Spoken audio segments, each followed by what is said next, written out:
on YouTube and on the internet streaming, as we sometimes will be with our formal shows. They are not aired on large-scale television as of yet, but it's more a chance for those who are pros to still want to bowl with pros. Okay. At that caliber, so everyone in that house has their name on their shirt, tells you where they're from, how good they are, and only the people in the Pro Series are going to make shots like that on a consistent basis. Right. Okay. A great attempt there, the spread eagle leaving the 310. Almost cut that one over.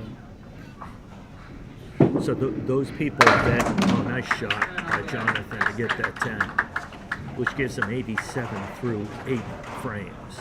So those people that may be more aware of,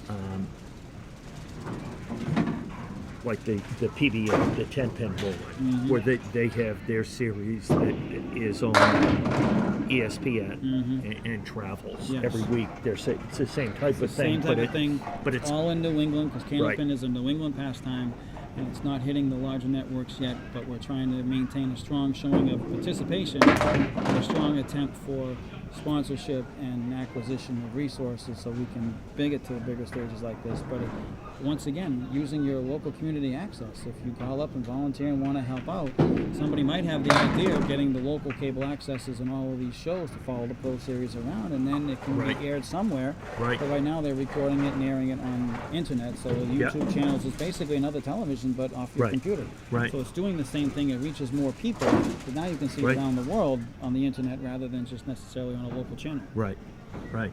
But like with anything that's got visibility and sponsorship and notoriety, and most importantly access, it builds, it breathes, it grows, and it becomes a product that can be marketed and can bring this type of thing that was around for so many years back.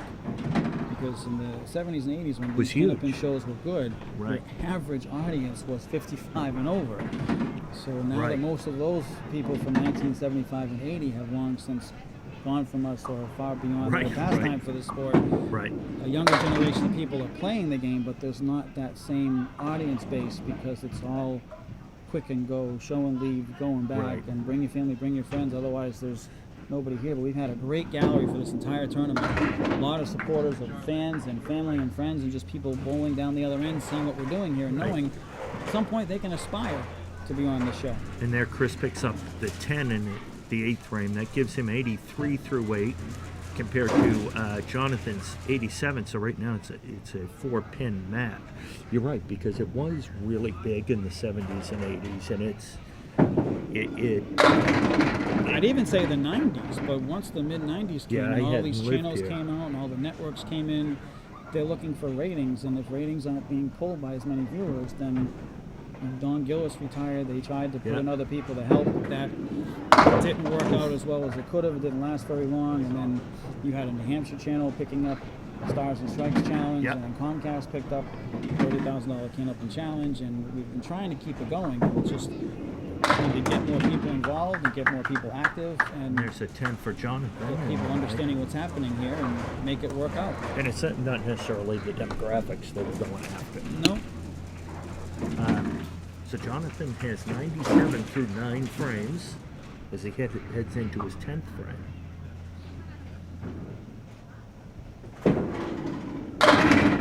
Coming in, again, the 5-pin last to be knocked down and stays up this time. 9-drop with a piece of wood settling off to the side of the 5-pin, and it's going to touch the wood in the channel and fall off. So it's a single pin right out. And that's what the pros do, is they make their single pins and they put everything they have into it. But that's not to say that the average person who wants to come out and try this game has to be a professional to be involved in this. You just have to be on a league. You have to be a bowler that feels they're comfortable in what they do, and you know, you come out, you try out, and if you're one of the top 16 bowlers, you're going to be here doing this like everyone else does. Well, the other thing, and 8 pins on the spare there. Finishes strong with the final score 115. Making the turn for home, here comes Chris Parkinson, our number 2 seed, with an 83 after 8, needing 32 in the 9th and 10th. And once again, Mike Legendre was the higher seed, needing 32 in the 9th and 10th. Right. Now, our number 2 seed needs 32 in the 9th and 10th. And again, there's 9 pins with the 5-pin last to go. And stays up with wood on both sides. Very easy make right here. One thing that's been great we've seen here at Ficco's, kids bowl it all the time. And there's a spare for Chris. The look on his face says it all. I did not hit the object pin. The wood was nice to me. Thank you very much. But like I said to Nick in an earlier episode, a fallen pin is a fallen pin. It doesn't matter how it falls, as long as it's legally on the ground, it counts. Oh, he needs a strong fill here. He did not get it. He needs all of these and a strike to tie. Gotta have them all. Into the corner, around the pocket, and leaving the 6-7. A great opportunity there.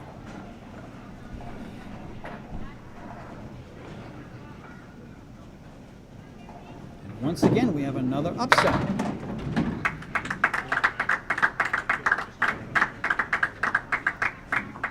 It's 115 to 104. Rick Newton comes in next to take on Chris Parkinson, who was a Gralian effort, who goes home now, and Jonathan Boudreau takes on Rick Newton right after this.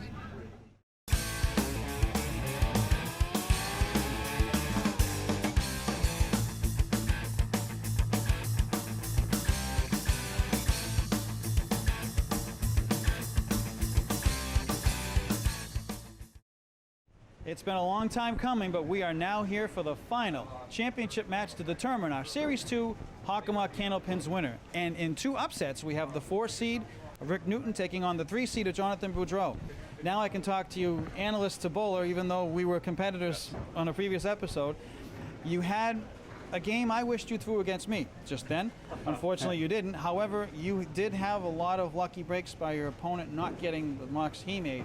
You had some difficulties there. How are you making adjustments for this final match? Well, you just have to forget about it. I had a couple of bad boxes. I left a lot of pins standing, but luckily for me, he did too. And I had the mark in the last box. It forced him to mark twice, and then he had a bad fill. But you just have to forget about that.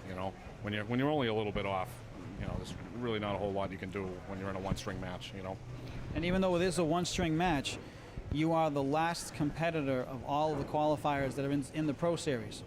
So you're representing a large network of people back home who are rooting for you to go back to Lynn and say, look what I did down there. But you've got a hometown guy here who's got a little bit of a home field advantage. So yeah, he's been tough all day. He's been bowling really well. So I'm gonna need more than what I had last match. So we'll see what happens. And Rick, do you feel you have that home lane advantage at all? Do you think that's going to benefit you? Well, I think being at home, you're familiar with the lanes in the area, so yeah, I think there's a little. But once you start bowling, you have it or you don't. So we'll have to wait and see. And you had it in your semifinal match. You looked very good. You beat the #1 seed. Yeah, I've been throwing pretty good the few games, so hopefully I got one more left in me, but who knows. Absolutely. So, gentlemen, why don't you shake hands and we'll get ready to bowl here in our championship final here on Hockomock Candlepins. it is finals time, the last match of our series. Rick Newton's going to lead us off on lane 15.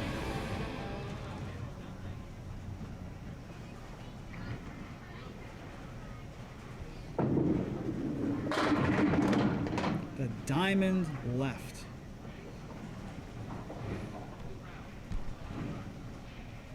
Two, 4, 5, 8.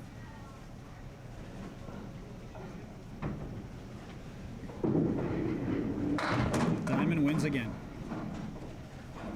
Takes out half, leaving the 2-4.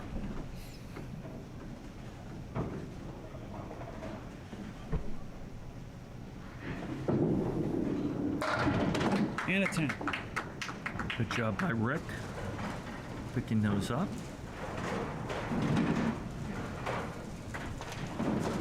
These bowlers have come a long way to get here, and mathematically all the higher seeds have won all of their matches. And now in the finals we have the two lower of the 4 seeds competing for the championship. Onto the head pin, a little bit of rolling around up there, getting some help. Leaving the 2, 7, 8, 9 with wood behind the 2 and against the 9. Putting this on the outside of the 2 pin should give him the spare. Ooh, hit it flush and couldn't carry it over to get the 7 pin.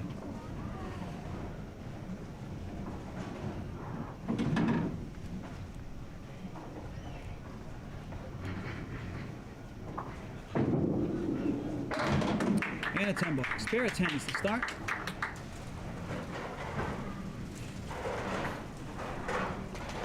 And up steps Jonathan Boudreau for his first two on lane 16.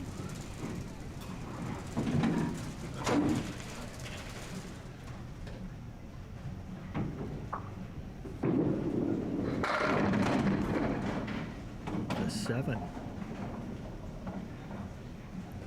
5, 6, 10. Favorable wood sitting up against the 5 pin. Catching that on the left side should give it enough action to catch the 6-10 in the corner. And he grabs it. Fantastic shot.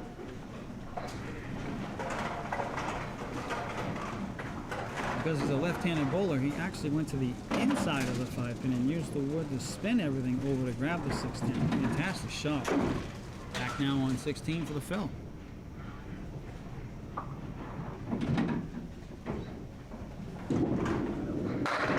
Onto the head pin and for a strike. Once again, though, inside pocket hit, throws it right through, and the 5 pin again, the last one to carry from all of the action. But a great shot nonetheless. Back on 16 now for Rick Newton for his second set.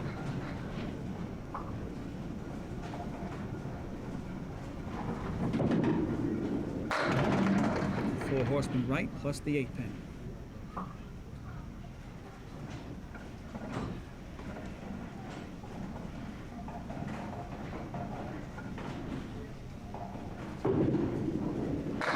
Just outside the head pin, grabs the 3, 6, 10. Leaves 2 pins here for another 10.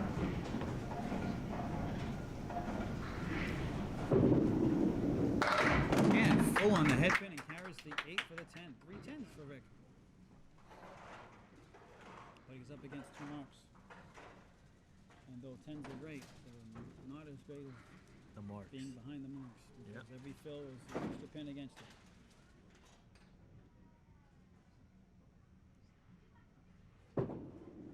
Off the head pin again, but does get a little action up there and has the 1, 2, 7, 10. Rick's going to want that piece of wood to nestle up against the 2 pin because that will guarantee it carrying the corner if he hits the pocket. Now the question is, can he carry the 10 pin?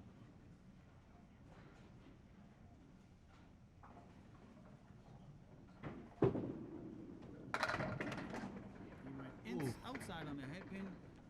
Action around, carried the left side, but still leaves the 10. Favorable wood in front.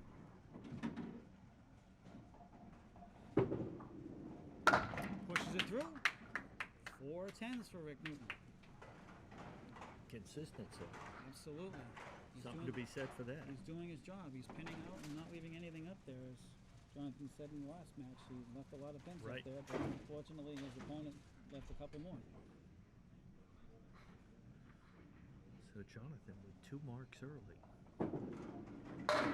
Make it And a 3 marks early strike. with another strike. Double strike in the second frame. Having a chance to put up a triple strike right now, and that would really give him an enormous advantage going into the second half of this match.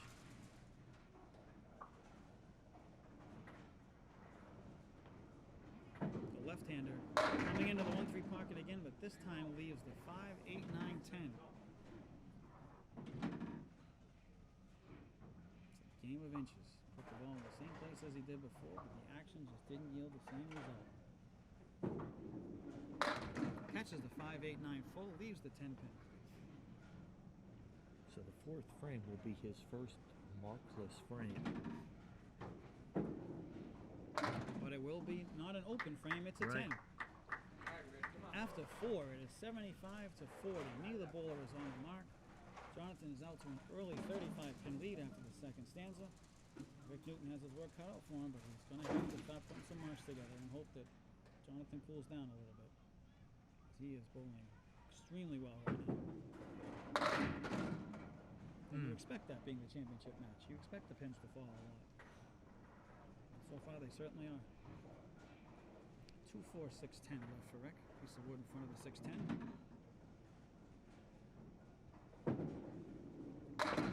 Pulls it right across and grabs the 10, but the 6 pin remains. Fantastic bid.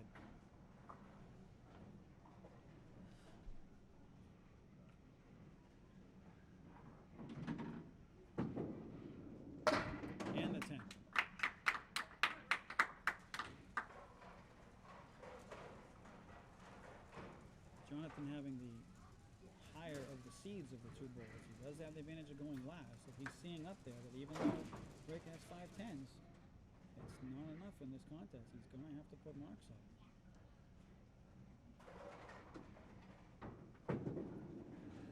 Into the pocket again for a great hit. 7 pin is wiggling, but it's not going to fall right now. Diamond left plus the 7 pin. Very makeable shot with wood in the back. Rick's got to start taking some chances now.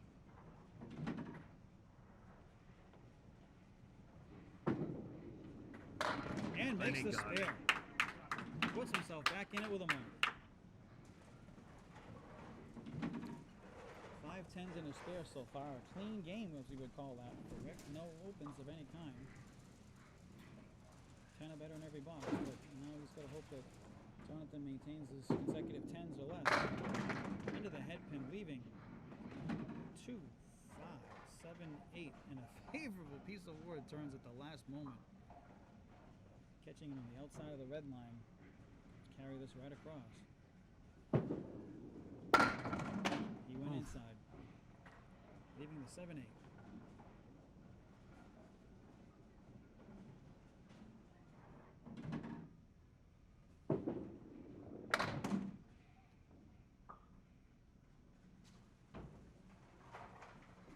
Picks up 1 for a 9. So that's our first open frame of this championship match. It is our first open frame of the match. That is correct.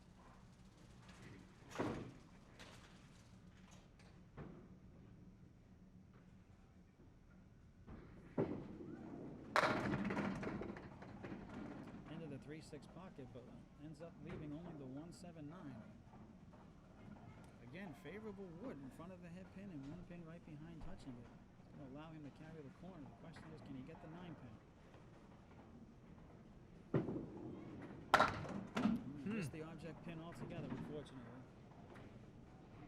Just changed the angle of the wood, so he still has the same 3 pins, but Rick is breathing a sigh of relief right now because he put a mark up, so he will cut into this deficit. The deficit is high. It is 33 minus what he gets on this ball. So he's going to need to fill this heavy, and he's going to need more marks. He's running out of real estate. 10s are just not going to do it. Jonathan does not need another mark to win this match if Rick doesn't stop putting more up there.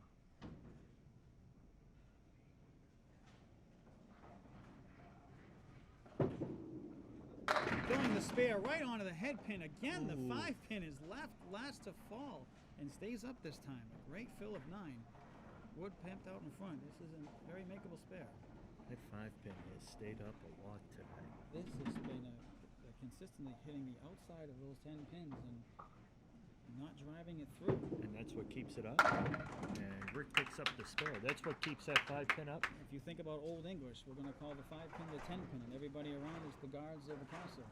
And if you don't come straight through the pocket and catch it, you're going to hit everything around it, and you're going to leave that. You're going to get that sidewall action to get that mark, as we've seen them get. But every time they've left 1, it's been the 5. Mm-hmm. Another spare for Rick to work off. Needs another heavy fill. It's off the pocket, but he's got some help up there rolling around. And now he's left with the 1-6-7 with a piece of wood sitting between the 1 and 6. Similar shot that Jonathan had in the last frame, but on the opposite side. The question is, will he be able to carry it over?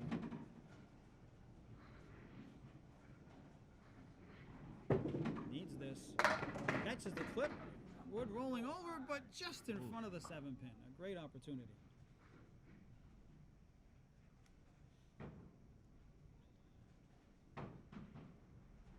And makes the single for the 10. So as you can see now, Jonathan's coming up with 2 frames in hand, and he's down 3 pins and total pins falling. So everything over 3 in the next 2 frames that he gets is his lead turning for home. Yep. At the end of the 4th frame, it was 35. At the end of the 6th frame, it was only 24. But with 2 boxes left, 24 is still a lot to go up against.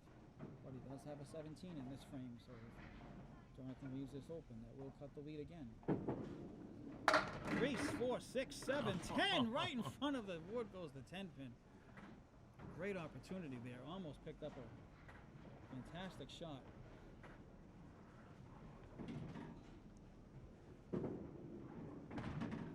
left a single pin 4 and 9. So now it's down to 16. But he's only opposite an open frame of a 10, so a mark here will give him a significant advantage going into the final 2. Rick Newton needs 2 marks no matter how you look at it. And preferably if one of those were a strike, that would be to his benefit.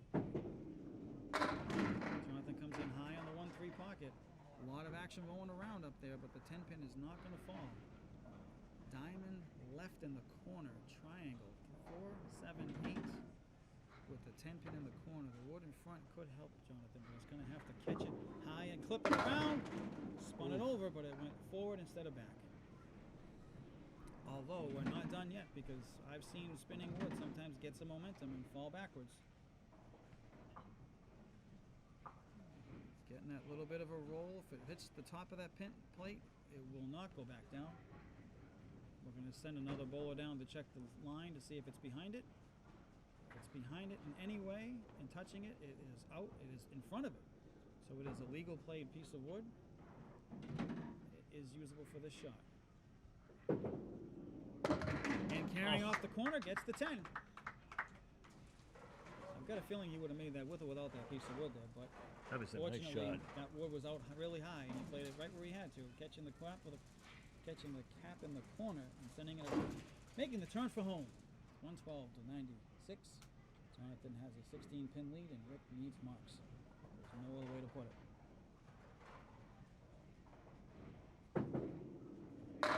Right in the pocket, and there is a strike. You said he needed them, and would prefer if it was a strike. I'm telling Nick right now, I'm playing Powerball on the way home because my crystal ball is still working. Earlier episodes, I would say he needs a this or he needs a that, and the next ball it happens. So I could do it for myself, unfortunately, but it's been working for them. Now into the 10th. Filling a strike. Needs a heavy fill. Light on the pocket head pin. A lot of action up there rolling around, but not enough to fall down. We have wood settling in front of the 4 and 5. Is that going to turn for him? Not really. It's almost angled slightly, but 4, 5, 7, 8, 10. He's got to catch that cap really high and hope the ball carries the 10 pin and the wood carries the 4, 7 in the corner. He needs this. On the mark! But not enough energy in there. 7-10 with some wood on the front of the 10 pin. Surprising it didn't come out with more energy. Off the corner, 4 and 9, a 123. Thank you. For somebody who put up 5 10s in the first 5 boxes and came back with 3 marks in the back 5, he made his effort, a valiant effort, a gallant one. But Jonathan only needs 11 pins and 2 frames. And there's 8 of them. There's 8 of them, yeah.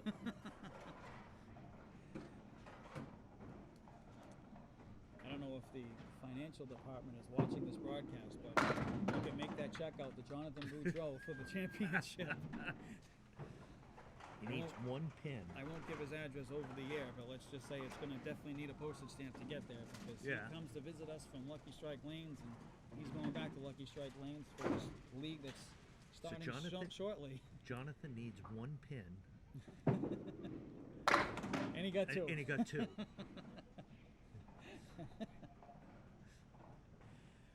The one time when the half Worcester is your friend. Yeah. Because you only needed 1 and you got 2. It's been a great match watching this all the way through. And Rick ended up making this closer. Rick took a gallant effort at this and gave us something to watch at the end. He made it a much closer match than did. it could have been the way it started out. It looked like it was all Jonathan all the way, and Rick said, you know what, it's not all Jonathan. I'm home, it's my house, I'm going to give it a shot. He gave it a great shot. The final score is Jonathan Boudreau, 131, and Rick Newton, 123. And we'll be back to talk with our finalists right after this.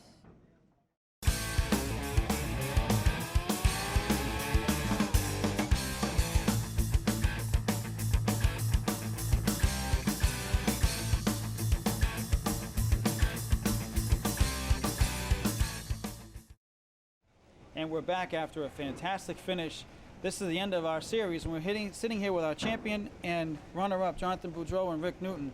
Congratulations to both of you getting this far and being our last two. 16 tough competitors in here. And Jonathan, I'll start with you being to my right. You had a great ball there, and you started off strong. Rick had a lot of 10s, so he was getting his pins. Yes. And then you got a couple opens. It came down near the end, and it was really close at the end. Yeah, I knew he needed 2 marks in the last 2 boxes, and he threw a strike, you know, and then he had a good shot in the 10th. He kind of got robbed, but you know, I just needed to keep pinning out of my boxes. I got a couple of 9s and 10s myself, and luckily it was enough. You know, I had the spare of the 9th, and that put it away.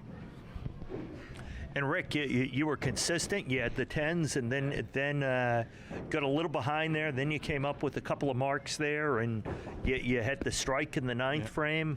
Yeah, he jumped out on top, and that kind of put a lot of pressure on. And eventually I got going, but it was a little too late. He bowled a great game, so he deserved the victory.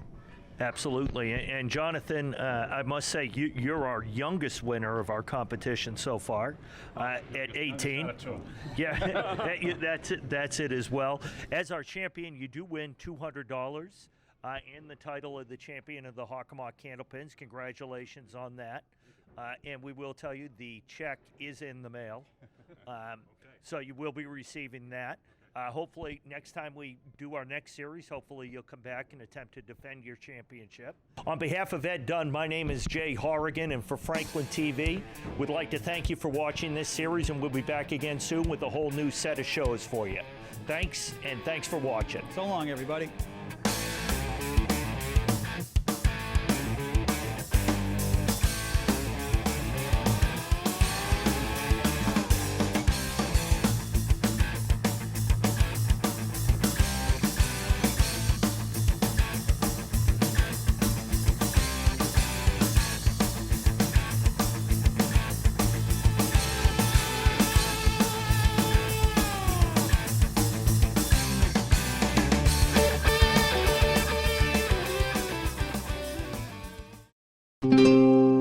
This program was made possible by your Franklin friends and neighbors.